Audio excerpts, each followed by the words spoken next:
Well, it's lovely to be here. I'm very happy to have the chance to talk to you and see so many friendly and familiar faces. I will actually touch on some of the same points as Nathaniel, but probably I'll get there in a slightly different way. So hopefully some different perspectives, different colors, different slide templates anyway. So, right. So I've got about 27 minutes. I've got 5 key points I want to make in that time. There's a lot of material to get through, so I'm going to be cantering. I'm going to be going through it at quite a pace. And if we don't have a chance to get all of the Q&A, then I'm around until late Thursday morning, so I'd be delighted to chat more if you want to do that. So we're going to talk about some CXO conversations. I'm, at the moment, spending probably well over half of the time I spend doing research talking to senior executives. So still talking a lot to process professionals, but actually more and more talking to CTOs, chief digital officers, CIOs, and trying to figure out what the world looks like to them and how that's changing, because it's all tied into this. So I'll relay some of what I've learned there.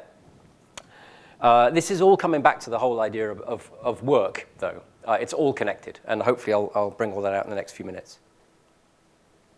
So here's some fun quotes that I picked up over the last year. And I should preface this for anybody who doesn't know me. Well, you can tell from my accent I'm not from here. My company are based in Europe, and the vast majority of the research and consulting and benchmarking we do is in Europe.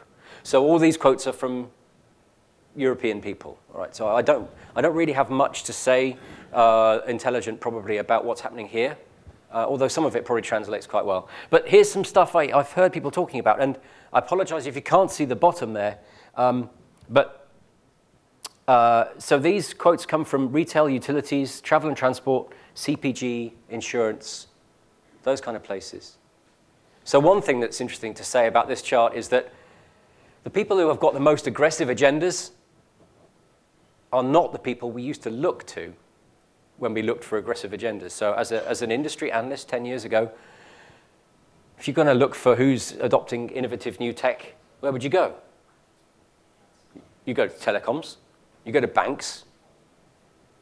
Now who's got all the aggressive agendas? Actually, it's not them. It's retail. It's media. It's utilities. It's travel and transport. That's where all the really exciting stuff's happening. I mean, yeah, there's some Bitcoin crap going on in, financial services. But when we're looking at fundamentally how organizations try and drive technology investment and try and drive value from that investment, the really interesting aggressive stuff is coming from places where we never really saw that before. Now, on the left is a load of logos. And the reason that those logos are on there is these are the logos, people don't talk about them, but they talk about the brands. When these guys that I'm talking to here talk about who is driving their agendas, who is influencing their agendas, it's those firms on the left. It's not IBM, it's not SAP, it's not Oracle, it's not Microsoft. So pretty interesting times. But this is all connected actually to the world that we inhabit, and I'm going to try and show how this is all connected and how we can take advantage of the connection that exists. So there is a way to get these people into our world and to show them the value of what we have to offer, but we have to be creative. So the first thing I want to say, I am going to talk, Nathaniel was saying, he was saying about digital strategy platforms or something like that, and saying that, that's already an old term. This whole concept of digital, in quotes, and digital transformation, it's tempting to see that as already being passé. But actually, whether we like it or not, people are still talking about that a lot. The challenge, though, when you really get into it, is that depending on who you talk to, you get a very different view of what it actually means. There really is very little consensus about what digital technology actually is and what digital transformation means to a company. And I want to just spend a couple of minutes trying to lay that out for you in case that's of interest, because I think it is relevant and important. So the first thing, I'm going to come over here. So the first thing to say is that actually, depending on who you talk to, you get a different perspective. And here's a really simplified view.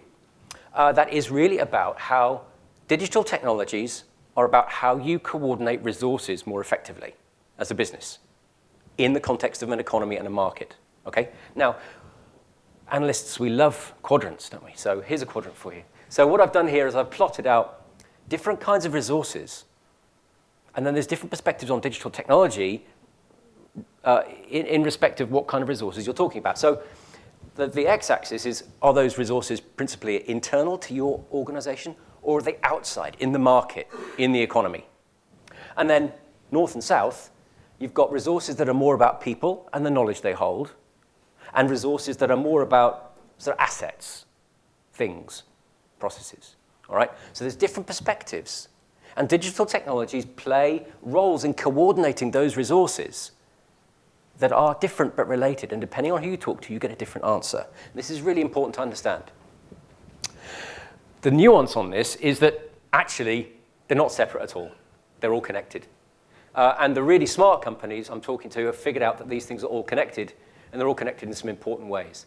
The challenge, though, that we're finding is that although every company has some kind of agenda, they're pursuing it from one of these different quadrants to start with, and they haven't really figured out how to join the dots, how to link these different perspectives together. So, you know, if you talk to a CMO, they're talking principally about customer engagement or partner engagement.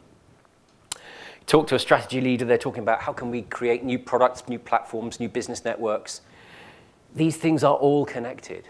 And our opportunity is to help companies figure out how to make all those connections happen, fundamentally. All right? Everything is connected here.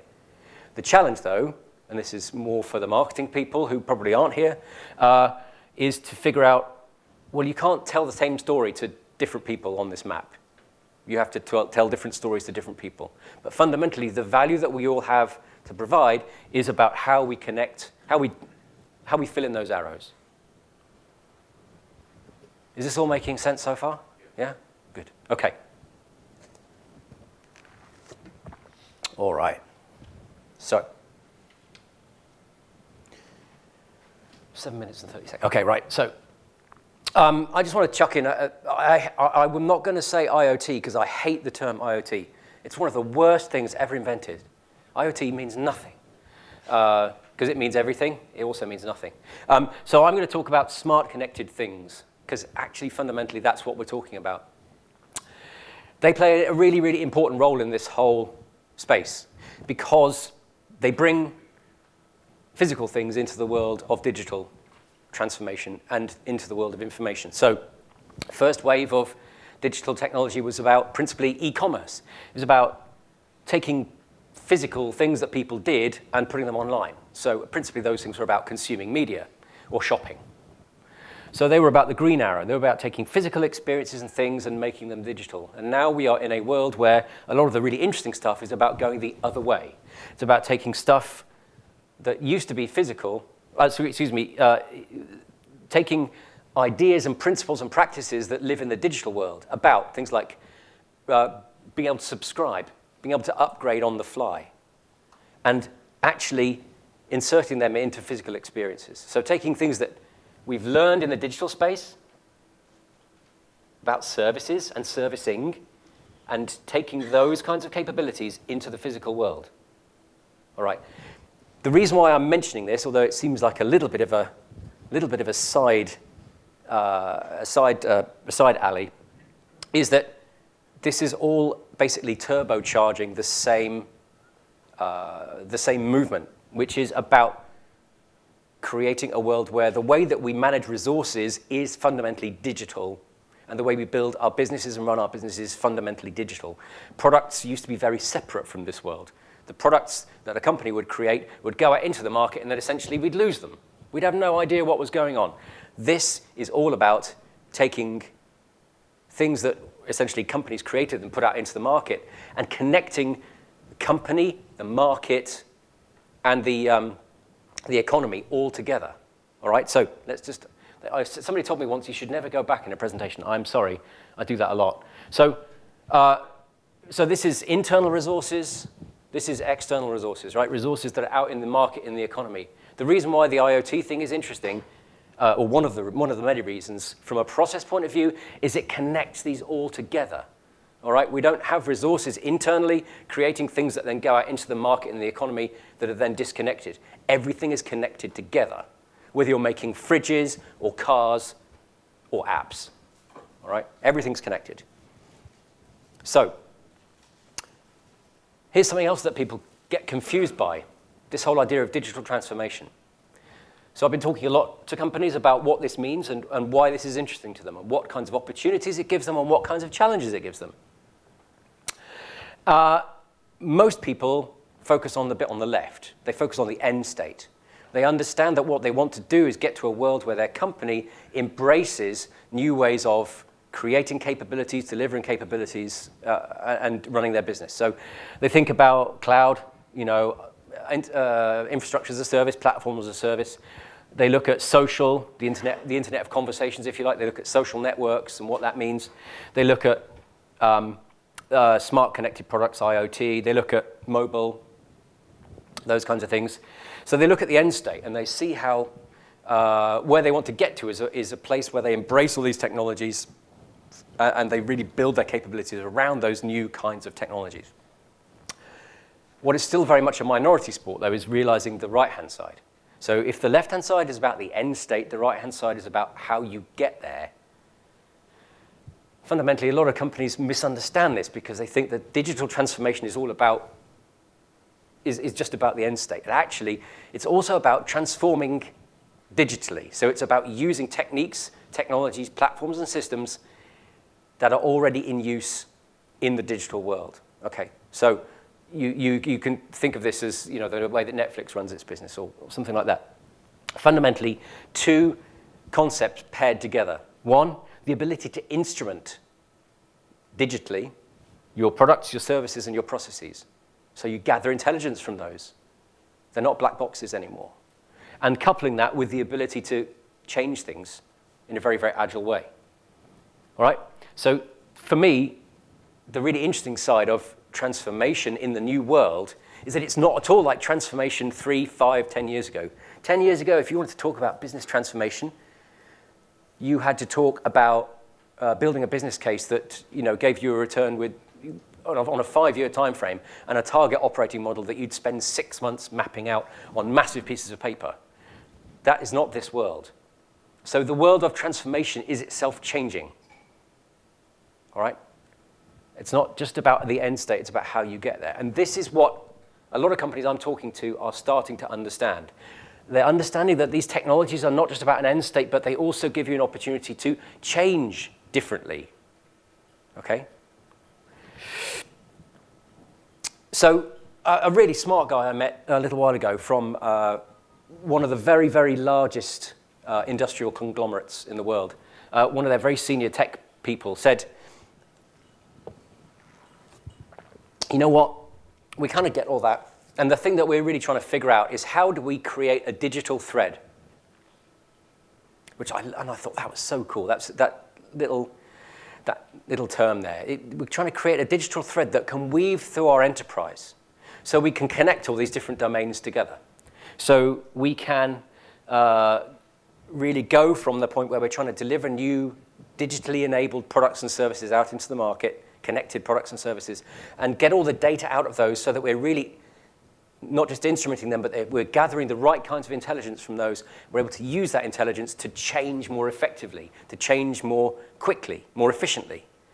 That's all about, for us, said this guy, creating a digital thread that can run and deliver context through our whole organization from front to back, which to me, that's a lovely term. And another way of looking at this is to visualize what large companies particularly have spent 10 years doing. They spent 10 years going in fundamentally the wrong direction, which is a shame. Nathaniel just talked about experiences. He talked about smartphones and so on, and how we've all become tuned to certain kinds of expectation around the immediacy of information, the ability to do stuff on the move, all those kind of good things. CMOs particularly understand that to really do great stuff in today's environment, you have to create experiences that are really integrated across channels, venues, platforms, media, But the problem is that large organizations, international organizations particularly, have spent 10 years going in completely the opposite direction. They've actually spent 10 years dispersing their assets, dispersing their resources across the globe, creating shared services centers, offshore resources, partner networks that are globalized, doing things like, labor arbitrage to India, to the Philippines, to wherever it is. And this is where the digital thread comes in, because actually, if you want to try and square this circle, it's not a circle, so it's a bad metaphor, but if you want to try and resolve this tension of the fact that large corporations particularly are trying to do both these things at once, you do need a thread that weaves through your organization. And if you think back to that 4 quadrants, this is really about, another way of drawing this thread would be for it to be weaving through all of those 4 different quadrants. Fundamentally creating a platform and an environment so you can share knowledge, you can coordinate work, you can manage information, and you can do that at scale and with agility, globally.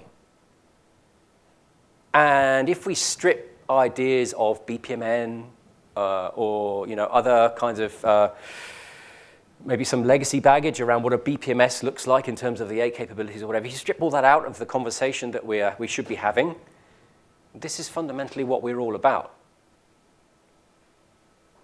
Yeah? This is fundamentally what we're all about. Enabling organizations to share knowledge, coordinate work, do it with agility at scale and across borders, across boundaries of time and space. That's what we do. That's what we should be doing really well.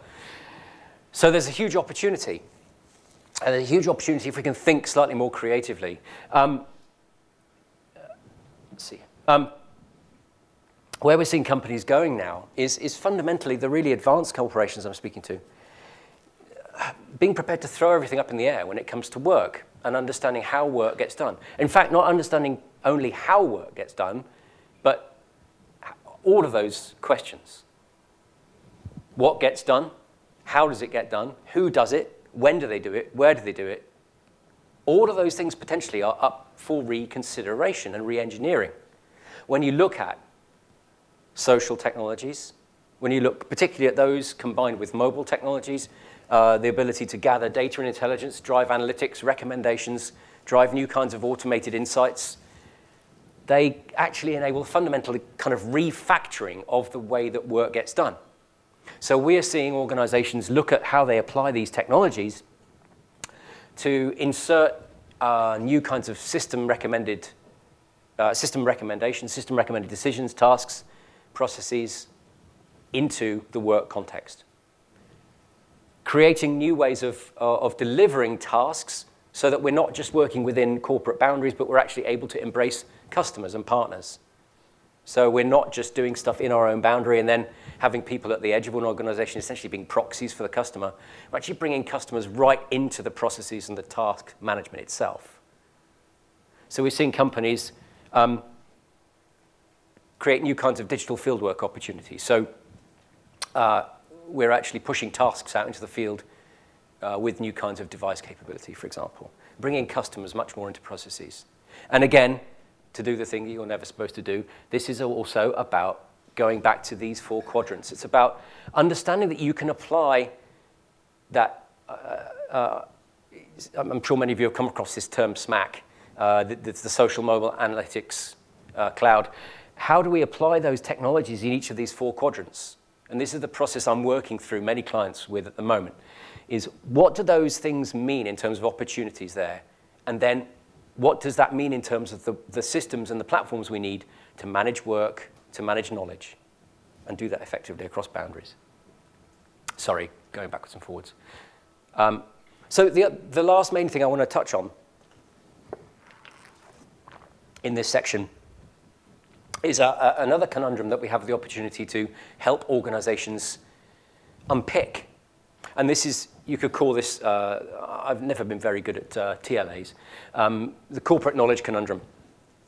And it was interesting, Nathaniel, talking about automation and talking about the way that jobs are changing. I've got a slightly different angle on this broader topic here, which is actually about knowledge and where it lives and how we take advantage of it. So on the left is, I can't claim that this is our data, it's not. It's actually from an investment firm called Ocean Tomo, based here. And this is what they've done, and what they've done actually for a number of years now, as they've looked at the aggregate of how the S&P 500, how they declare their assets. So tangible versus intangible. So tangible assets being things, plant, machinery, facilities, buildings, all those kinds of things. And intangible being things like IP. Look at how that's changed. And I apologize, some of the colors are missing, but the numbers are all still there. So not the tangible ones. Exactly.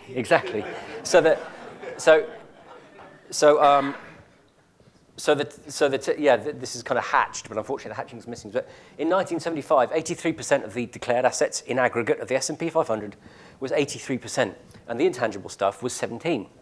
And now, although the trend is slowing slightly, it's completely the other way around. So 2015, 84% of declared assets were intangible in aggregate. So that's things like IP. Why is that? Well, actually, it's to do with the way that markets work. It's to do with globalization. It's to do with labor arbitrage. It's to do with offshoring, manufacturing, all of that good stuff. But it's a really, really important point. In the developed markets, which are responsible for 80% of your business and my business, large corporations are continue to pursue strategies which are really about delivering value by leveraging knowledge and trying to get rid of everything else. Don't own anything. Yeah? Don't own, for God's sake, don't own buildings. Yeah? Don't even employ the people who secure the building or clean the building. Don't do any of that. That's somebody else's job. Don't own any vehicles. Don't own any plant. Don't own any machinery. That's somebody else's job because the margins are shitty on that, right? So the margins are where the knowledge is. That's what large corporations in developed markets want to do. And who can blame them? Excuse my language, by the way. However, here's an interesting challenge. Have you heard of this concept of 100% turnover industries? Right, so 100% turnover industries are industries where the average length of tenure is less than a year, and where every year at least 100% of employees turn over. This is actually quite a popular is not the right word, it's an increasingly common phenomenon in developed markets. In the US, for example, it's most of retailing, food services, trucking, and call centers. Now, what's really interesting, so nearly 25% of the US workforce is in an industry that is a 100% turnover industry. So think back to what I was just showing you, that picture of how you square that circle, how you manage that tension between the need to deliver great experiences and dispersed resources. Well, who are the people who interface with the customer? Yeah, so you're trying to create these awesome experiences. Who are the people who actually deal with customers? They are the high turnover people. So there is a huge challenge here in terms of how we manage corporate knowledge. And in another echo of Nathaniel's brilliant presentation, how do we make the ability of everyone the same as the ability of the best person? So he was talking about robots. I'm talking about people here, and maybe some robots as well. How do we, in a high turnover environment, because that's not going away anytime soon, how do we make sure that there really is significant corporate memory so we're able to deliver great experiences even when there's a high turnover workforce? We have to have some kind of platform and system that helps us manage knowledge effectively and enable everybody to be the best that they can be and to be the best across the company. Again, that is another key part of the value that all of us should be providing and talking about to our clients. So, if we go back to where we started, so this is a BPM or a something else conference. If we decide we want a different name for this, this is an environment where we're all here from companies who make money out of selling platforms for doing this kind of stuff. What does it mean? Well, I think it means fundamentally there are 5 key imperatives that we should all be thinking about. And in fact, I'm sure that to a greater or lesser extent, all of these are on your agendas. And if they're not, then for goodness sake, think seriously. But I would bet, actually, that to some degree, These things are all on your agendas. Openness. When I'm talking here about openness, I'm not talking only about open APIs, the technical openness piece. Yes, that's interesting, it's important, but it's actually also about being able to embrace different actors. It's about understanding that your platform, or customers want to use your platforms at the boundaries of their organizations. They really, really want to do that. Are you helping them do that? Quite possibly not. Should you be helping them do that? Absolutely. That's the first thing.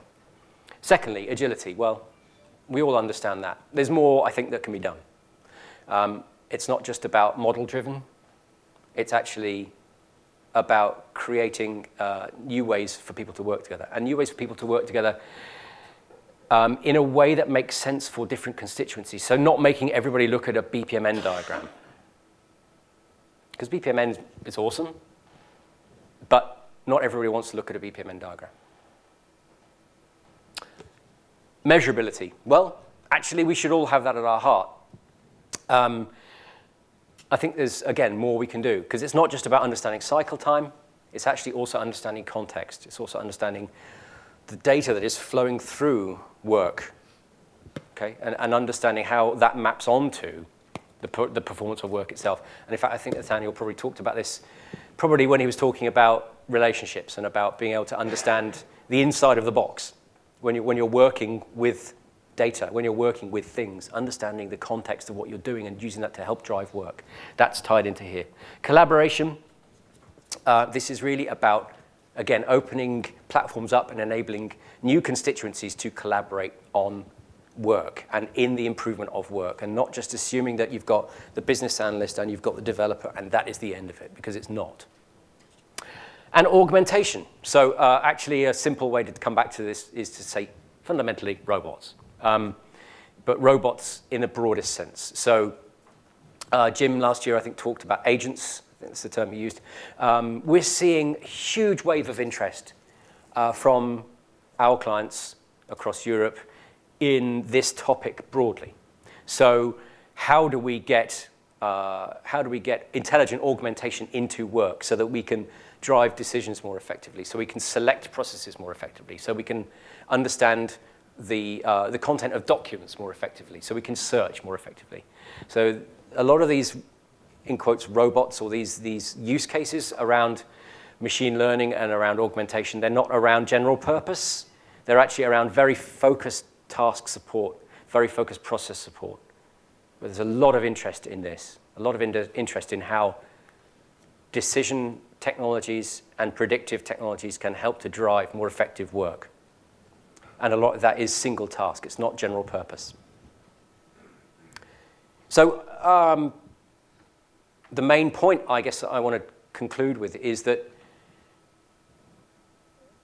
anybody who's in this room who's driving business with BPM technology, whether you're a vendor or a consultant, you probably have, at least within your reach, the pieces you need.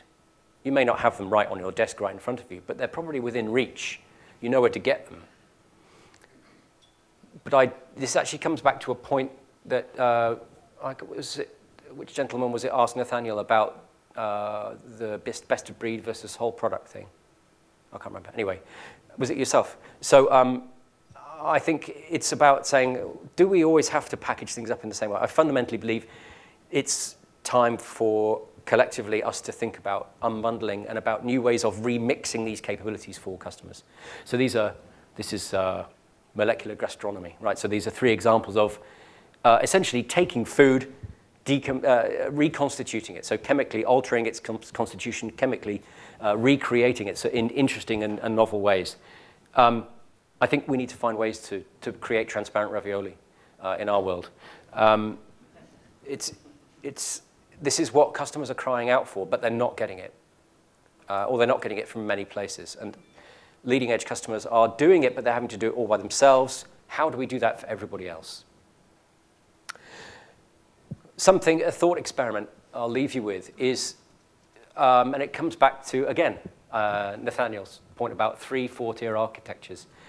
But this is a very kind of pragmatic, close to home point. So in a lot of the technologies I see, there's a lot of assumptions about the UI. And most of those assumptions are, I think, becoming more and more untenable. I'm coming across more and more people who actually, they want to dictate their UI. They want to dictate the user experience. They don't want a pre-canned set of forms or task lists. In fact, maybe a task list doesn't even make sense in the context of what these people want to do. And actually, I came across someone just the other day who said, actually, you know what, I want my bpmN, the UI for my bpmN investment, I want it to be Slack. Slack is what we want to use for the UI. Okay? So how do you cope with that? How do you cope with an environment where more and more people, you don't control the UI at all. You don't even control the metaphors. How do you do that? How do you unbundle the experience? Well, of course, it's through APIs, but you have to do that intelligently. All I'm going to do here is say, this is kind of how we view the world. So this is kind of an advert for me and for my team. So I won't spend too much time on it. But if you want to talk more about this afterwards, I'd be delighted to chat. But this is fundamentally how we see the universe. At the moment, we've got this placeholder term, which I acknowledge is actually not great, a digital work platform. It's another TLA. Who needs another TLA? I'm not sure. But it kind of does for the moment. And this is kind of how we see the world. Core capabilities here around how you coordinate work, how you manage knowledge, how you share those things, and dynamics coming from new kinds of technologies and capabilities. Again, happy to chat about this offline. So I'll leave you with that. And I don't know if I have just a couple of minutes for questions if anybody wants.